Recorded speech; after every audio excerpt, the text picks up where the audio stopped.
গাজাকে এখন পৃথিবীর বৃহত্তম গোরস্থানে পরিণত করেছে ইসরায়েল। টার্গেট করে করে গাজার বিভিন্ন জনবসতিগুলো গুঁড়িয়ে দেওয়া হচ্ছে। এমনকি সাধারণ মানুষের জন্য নিরাপদ এলাকা ঘোষণা করা জায়গাগুলোকেও রেহাই দেওয়া হচ্ছে না। সাংবাদিক, চিকিৎসক থেকে শুরু করে জাতিসংঘের সহায়তা কর্মীদের ধরে ধরে মারছে ইসরায়েলি বাহিনী।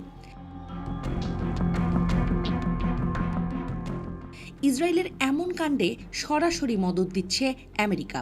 মার্কিন প্রেসিডেন্ট ডোনাল্ড ট্রাম্পও ইসরায়েলের পক্ষে দাঁড়িয়েছেন।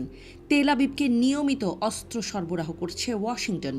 যুক্তরাষ্ট্র থেকে পাওয়া বৃহদাকার বোমাগুলো দিয়েই গাজার রাফার মতো শহরগুলো গুঁড়িয়ে দিচ্ছে ইসরায়েলি সেনারা। নেতানিয়াহু সোমবার যুক্তরাষ্ট্র সফরে গিয়েও ডোনাল্ড ট্রাম্পের প্রশংসা করেছেন। ট্রাম্পও নিজেকে ইসরায়েলের প্রত্যাশা অনুযায়ী সেরা মার্কিন প্রেসিডেন্ট হিসেবে দাবি করেছেন। আর নেতানিয়াহু মার্কিন প্রেসিডেন্টকে আন্তরিক ধন্যবাদ জানান। ট্রাম্পকে ইসরায়েল ও ইহুদিদের একজন অসাধারণ বন্ধু অভিহিত করেন তিনি। তবে ট্রাম্প পাশে দাঁড়ালেও উত্তাল হয়ে উঠেছে নেতানিয়াহুর ঘর। তার নিজ দেশে উঠেছে পতনের ডাক। গাজায় নতুন করে আগ্রাসন শুরু করায় নেতানিয়াহু ও তার সরকারের বিরুদ্ধে রাস্তায় নেমেছে হাজার হাজার ইসরায়েলি। তারা নেতানিয়াহুর পদত্যাগ দাবি করেছেন।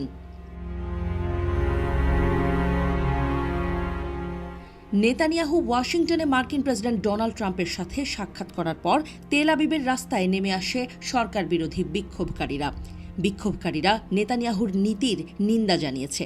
তারা নেতানিয়াহুর সরকারের শীর্ষ নিরাপত্তা ও আইন কর্মকর্তাদের ক্ষমতাচ্যুত করার পদক্ষেপের বিরুদ্ধে অবস্থান নিয়েছে।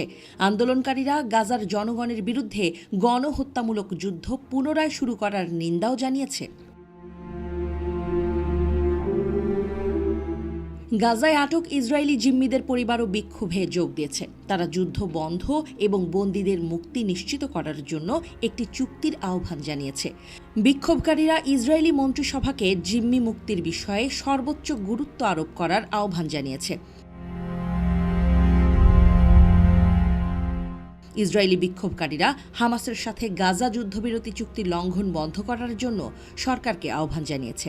হামাস বলেছে তারা আরও ফিলিস্তিনি বন্দীদের মুক্তি, স্থায়ী যুদ্ধবিরতি এবং গাজা থেকে ইসরায়েলের সম্পূর্ণ প্রত্যাহারের বিনিময়ে অবশিষ্ট বন্দীদের মুক্তি দেবে। ইসরায়েলি বিক্ষোভকারীরা হামাসের এসব শর্ত মেনে নেয়ার জন্যও সরকারের প্রতি আহ্বান জানিয়েছে। 18 মার্চ ইসরায়েল একতরফাভাবে গাজা যুদ্ধবিরতি চুক্তি বাতিল করে। এরপর গাজার জনগণের ওপর আবারও গণহত্যামূলক যুদ্ধ শুরু করে তেল আবিব। পুরো উপত্যকা জুড়ে আগ্রাসন চালিয়ে হাজারো ফিলিস্তিনিকে হত্যা করছে তারা। গাজার চিকিৎসা সূত্র জানিয়েছে নতুন এই আগ্রাসনে মৃতের সংখ্যা প্রায় 1,500 ছুঁয়েছে। আহত হয়েছে কয়েক হাজার মানুষ।